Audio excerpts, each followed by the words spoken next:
without even knowing it. So what is LICONA saying? LICONA is saying, no, this is, this...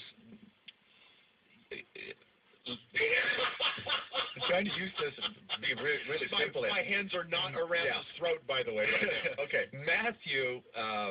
Matthew's intent is just to communicate people rose from the dead. People rose from the dead, but don't take this to be literally. It's just, what is the word that he uses?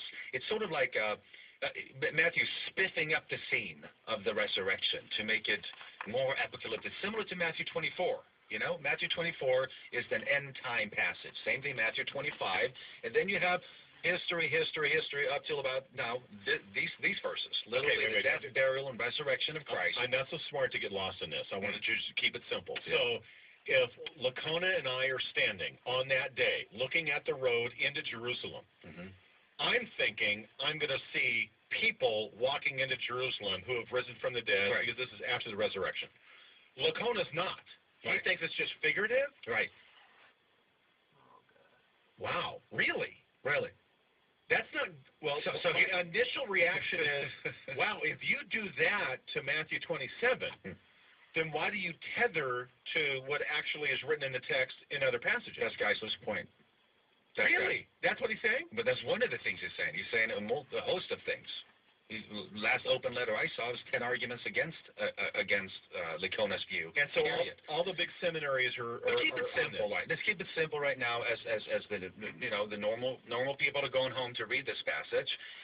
When you read it again. Okay, I'm going to read I'm going to read further up. Okay. There's a lot of A and D, and this, and that, and Frank went 7-Eleven, then he went to start with the paragraph then. Go ahead. Let's go with verse 47. And some of those who were standing there, historically, right?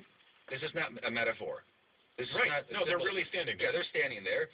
When they heard, began saying, this man was calling for Elijah. That's right after Christ says, Eli, Eli, sabachthani, why have you forsaken me, right?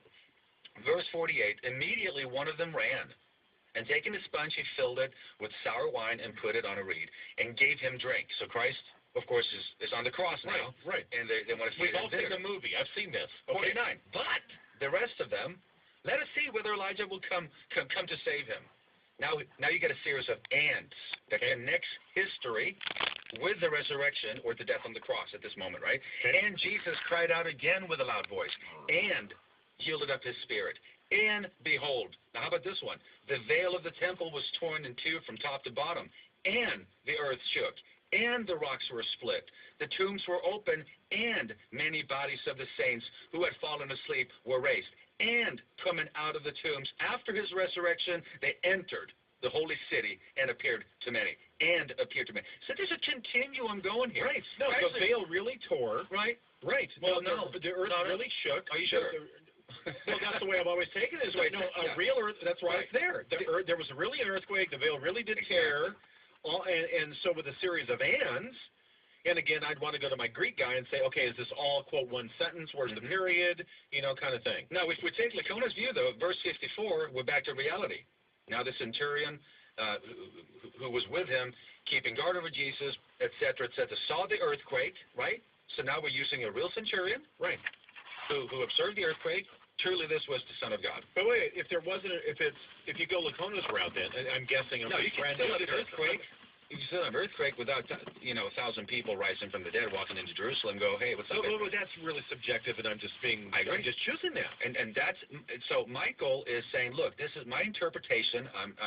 This is a literary device that Matthew has thrown into the text to communicate, similar to the moon will be turned into blood, and the sun will give its light. No, I don't buy it. No, it doesn't work. I don't either. Some guys so if LICONA's position is just it's my interpretation, well, I don't care about your opinion. Are we understanding the text correctly as intended by the biblical authors? If you